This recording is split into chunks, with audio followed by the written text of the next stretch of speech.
Please, can you help me take care of my mom together? I was surprised by my husband's earnest expression and his words, and as I took a deep breath, I looked back at him firmly. I'm taken aback. You're bringing this up so suddenly. I never imagined that it would come to this. Beside me, my mother-in-law was enjoying playing cards with the kids in a friendly atmosphere. I don't know what to do. I thought to myself, conflicted, trying to sort out my feelings. I, Sarah, am a 42-year-old housewife. My husband, James, is 3 years older than me, and he is a passionate teacher at a middle school. He is busy on weekends with club activities and such, but he still values our family time and always shows concern for us. The children and I dearly love him. We have a 10-year-old daughter named Emily, and she is starting to show signs of adolescence, yet that night, she sleeps next to me, just like a little child. Our 5-year-old son, Lucas, is energetic and active, but still seeks his mother's embrace. He is a lovely child. About 2 years ago, we started living with my mother-in-law in her house. As evening approaches, mother-in-law comes to where I'm preparing the meal and calls the children. Kate, Joseph, dinner is ready. Yo, got it. The children respond to names I am unfamiliar with. Watching this, I sigh deeply inside. Mary, come sit here and let's start our meal. Yes, thank you. I respond, not having any other choice. Mother-in-law's expression is bright, but my heart aches seeing her in this condition, not even able to remember the faces of her own family. Now let's eat. Even in such circumstances, we share the dinner table, and mother-in-law seems to enjoy her meal without any worries. Oh, I need to boil some water. It's okay, I've already prepared it. Oh really? Thank you, that helps a lot. Mother-in-law shows a momentarily relieved expression at my words. However, after progressing a little with her meal, she starts to say the same thing again. I need to get the water ready. Don't worry, I've already boiled it. Oh, you did? Thanks, you're so thoughtful. Seeing the same event repeated in front of my eyes, and watching the children no longer showing surprise or confusion, my heart aches once again. Our daily life at home consists of these small repeated sequences. About 2 years ago, mother-in-law, who was living alone in her own house, had an unfortunate accident and fell, fracturing her thigh.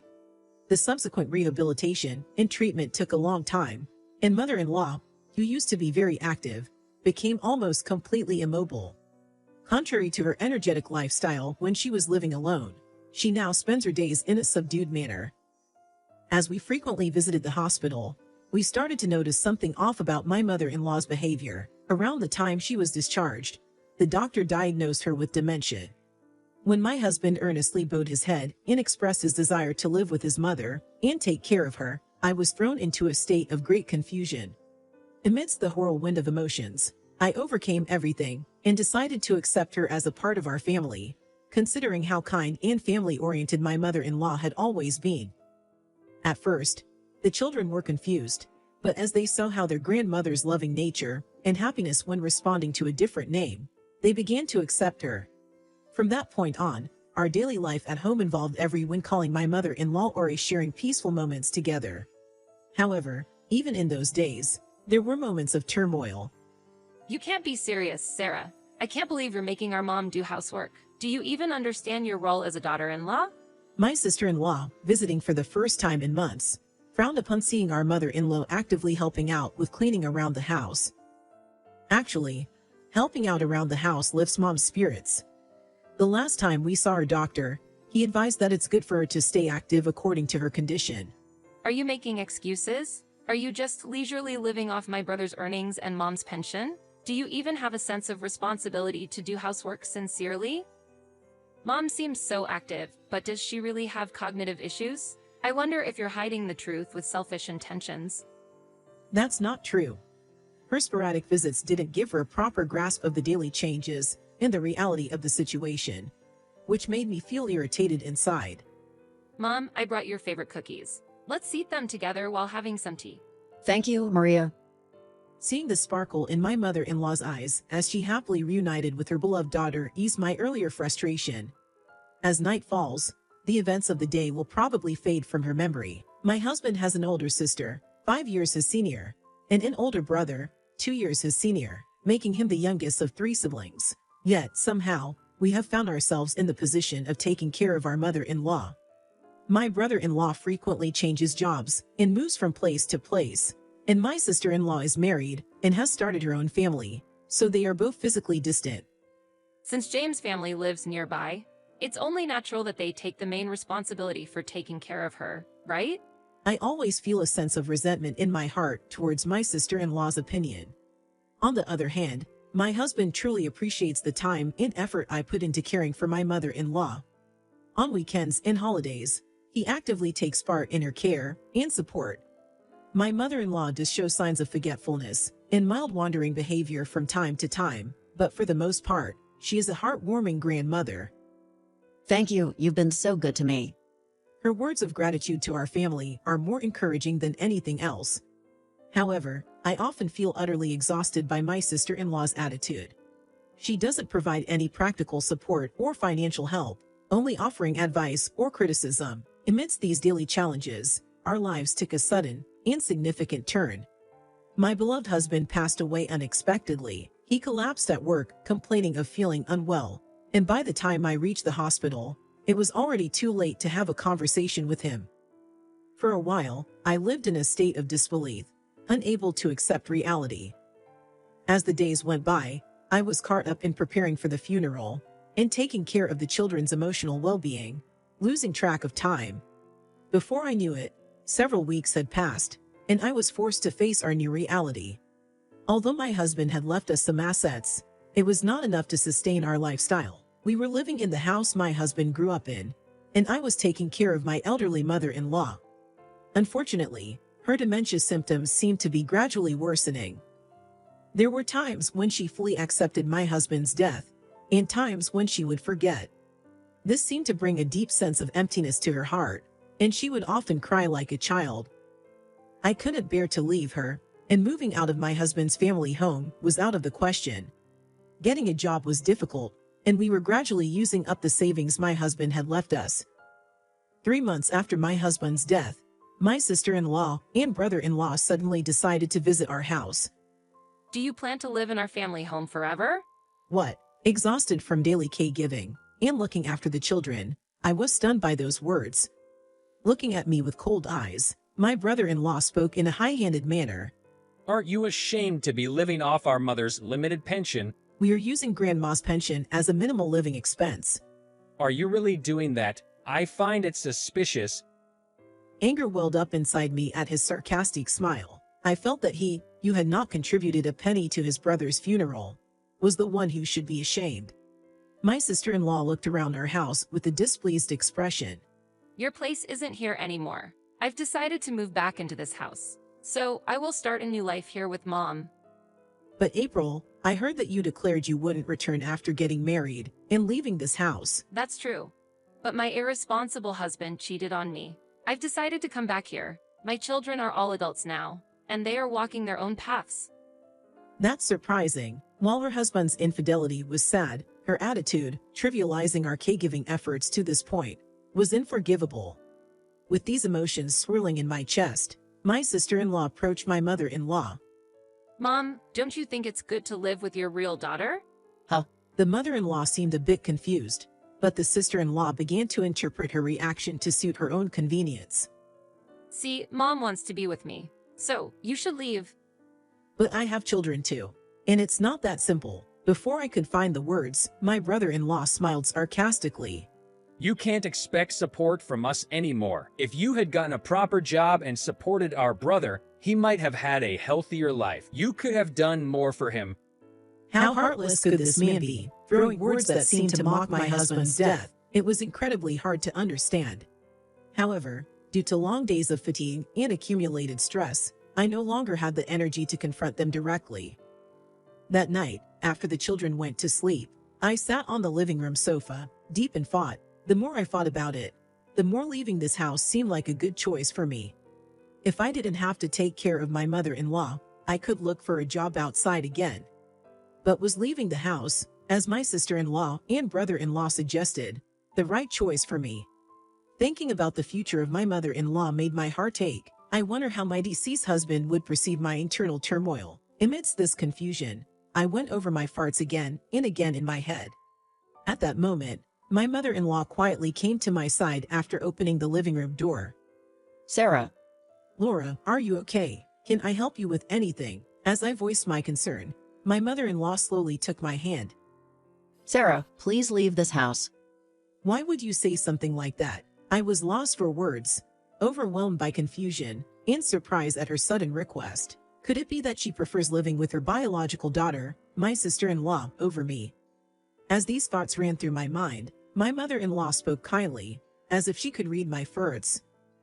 You are still young, spending your precious time for an old lady like me. You don't need to waste your life taking care of me. But Laura, I'm a part of this family too. Think about Lucas and Emily. I want the three of you to start a new chapter in your lives, just the three of you. But the time spent together with you, Laura, is... Don't worry. I have only one wish. As long as you all are happy, I am content. Overwhelmed by her gentle smile, I felt a surge of emotion, and my eyes began to heat up. She slowly squeezed my hand, conveying her gratitude. Sarah, thank you for everything up until now. Your warm and gentle hands have saved me countless times. I was truly blessed. Yes, it was because of such a considerate mother-in-law that I chose to live together. Embraced in her arms, I cried out loud, feeling safe just like the old times. Morning came, and I opened my eyes. My mother-in-law spoke to me gently. Kylie, good morning. A new day has begun. In the bright morning light, she called me by a different name with a smile. Does she not remember what happened last night? However, my mind was clear with determination to leave this house with my children. It was a decision made for the future of my children, and to fulfill the deep wishes of my mother-in-law. A few days later, we moved into a comfortable apartment in a nearby residential area, starting a new life with my children. Of course, I was concerned about my mother-in-law, but I decided to let my sister-in-law take care of her. Later, I managed to find employment at the company I used to work for and started working again. The new daily routine was not easy for the children either, but we cherished each day and overcame it. Then, about 2 months after starting our new life, an unexpected message arrived. Sarah, actually, taking care of mom is harder than I thought. So, I need your help. What? What are you talking about? Mom ends up cooking with spoiled vegetables and often leaves the laundry unattended. Could you just keep an eye on her during the day? I couldn't believe this sister-in-law of mine. Even though she had pointed out the cruelty of leaving household chores to my mother-in-law, she was doing the same thing herself. Given the current situation, where my mother-in-law's cognitive function is declining, expecting her to manage all household chores perfectly on her own seems tough. Despite this, did my sister-in-law suggest living together just to make my mother-in-law, who has dementia, do household chores? I can't be satisfied with this situation no matter how I think about it. Why don't you, April, lend a hand and support her yourself? I think that would be the best solution. Well, actually, I'm busier than I thought I'd be. However, sister-in-law's children are already grown up, and she isn't working, so what could she possibly be so busy with? I also have work, and it's hard for me to find time, and I can't just easily take time off from work. You can at least help out on your days off, right? I think it's your duty as a daughter-in-law. Actually, taking time off for caregiving is quite difficult due to the policies at my workplace. Even though we're family, why are you being so cold? You treat us like we're outsiders, not part of the family. But I haven't forgotten how you treated us like outsiders before, April. That was. Feeling her struggle for words, I pressed on. April, if you can't do anything by yourself to the point where you need to ask others for help, maybe you should reflect on yourself. What? If you want me to help you, please think about proper compensation or rewards. Then maybe I can consider it. Oh, what are you saying? I'm surprised that you prioritize financial gains so much. I don't understand how my brother chose a woman like you. I will never rely on you again. That's your opinion, isn't it? After After my sister-in-law angrily hung up the phone one-sidedly, I felt a bit surprised, but at the same time, I felt relieved that I was able to express my opinion more firmly than ever before. I am worried about my mother-in-law's current situation, but if I reach out to help at this time, everything will just go as my sister-in-law wishes. I assume my sister-in-law holds pride in her belief that she is in the right, so at least for a short period, It is unlikely that my mother-in-law will face misfortune. Anticipating such a situation, I started to adjust to regain the balance in my life and proceeded with the preparations under a specific plan. In the blink of an eye, 3 months passed. After receiving a sudden message from my sister-in-law, I headed to a nearby family restaurant. When I arrived at the place, I saw my sister-in-law sitting there with disheveled hair and a face clearly fatigued from contemplation. I didn't know anything about the situation. What do you mean? I wasn't informed that Mom's condition was this serious. Why didn't you tell me something this important? But when I tried to talk about it in detail, you didn't listen to what I had to say, did you? That is. After a moment of silence, my sister-in-law continued to stare at me. My mother-in-law is basically a gentle person, but due to her illness, she started to forget things and make small mistakes more frequently. Managing such daily minutiae all by herself must be putting a great deal of mental and physical pressure on her. I think about it myself. If I couldn't receive support from my husband and children, just imagining how I would have faced that burden makes me feel faint. As if she had made up her mind, my sister-in-law reached into her bag. She took out an envelope with a noticeable weight to it and threw it towards me. Please take this money. Please lend me a hand. What are you talking about? I'm giving you money, so please take care of our mother-in-law. Even though I feel contradictions in her behavior and words, I carefully check the contents of the envelope. It seems like there are about $5,000 inside. Considering her personality, it must have taken a considerable amount of determination to offer this amount of money. However, it seems like she doesn't understand the courtesy and moderation is required when asking for favors from others. Okay. We can consider this amount as the initial fee. Is that all right with you? What? If I take care of our mother-in-law for about 5 to 6 days a week, it would cost around $30,000 a year. What? If you want me to support around the clock with live-in care, the cost will be even higher. Are you considering going in that direction? Sister-in-law's eyes widen in surprise at my proposal. Suddenly, her face turns bright red, and she raises her voice angrily. Are you really asking for such a huge amount of money? Are you enjoying seeing others in distress? You're like a heartless, cruel monster. Even if you call me a monster, I don't mind. When you ask someone for something, there has to be proper compensation. I have my own family to think about, and I need to act responsibly for my children. I can't provide support for free. Why? Why are you like this? If you thought I was just an ordinary housewife who stays at home, I hope you understand now that I'm not. Humph. If you can prepare $30,000, I will consider providing support. However, it might be more cost-effective to rely on a professional facility. I can't even think about putting my mother in a facility. It might feel cold to you, but leaving it to the professionals might be the best method for the sake of your mother-in-law. But considering the reputation within the family and Mom's pension.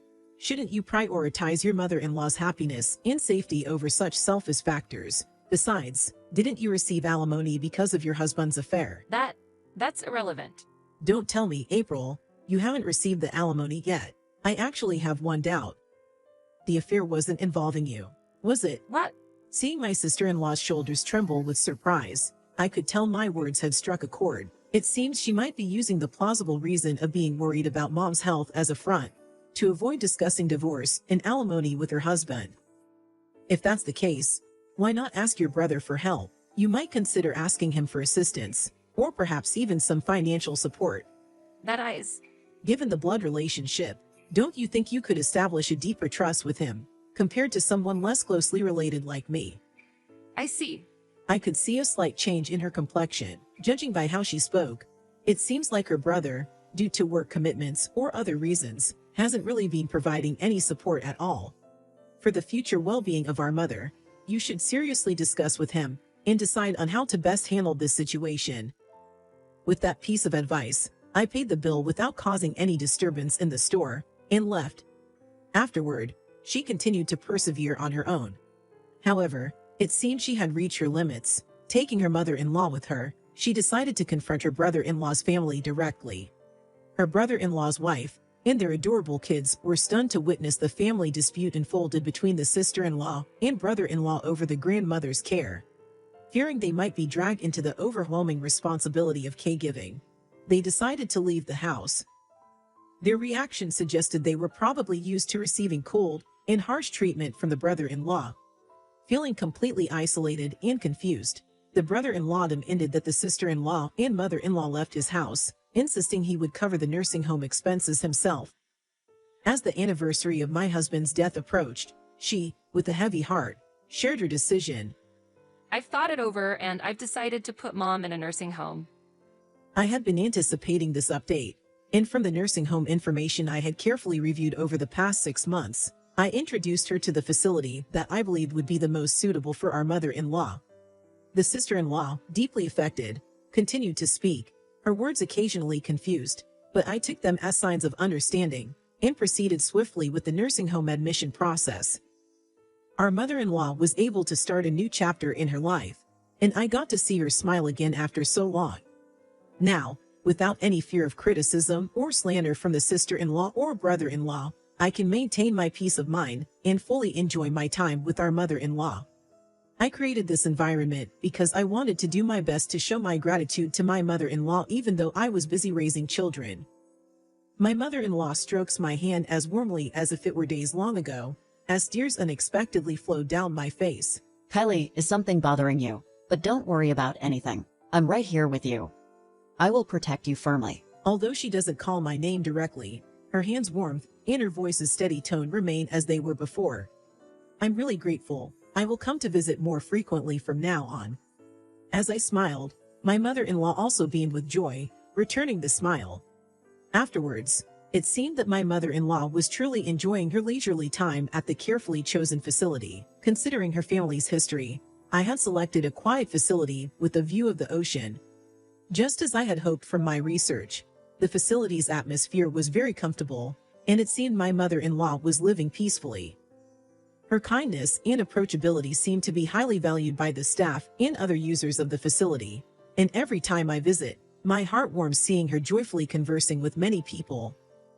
Meanwhile, my brother-in-law seems to be struggling with reconstructing his family relationships, bogged down in discussions and adjustments to a divorce.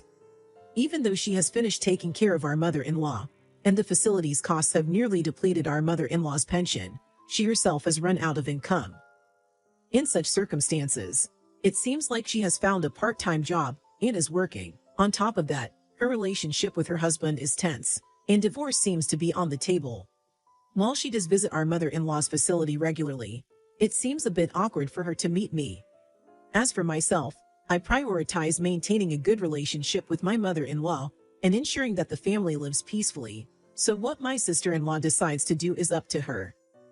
Kylie, I think it's about time for you to get married, but what do you think? As we walked along the quiet seaside together, my mother-in-law suddenly asked me this.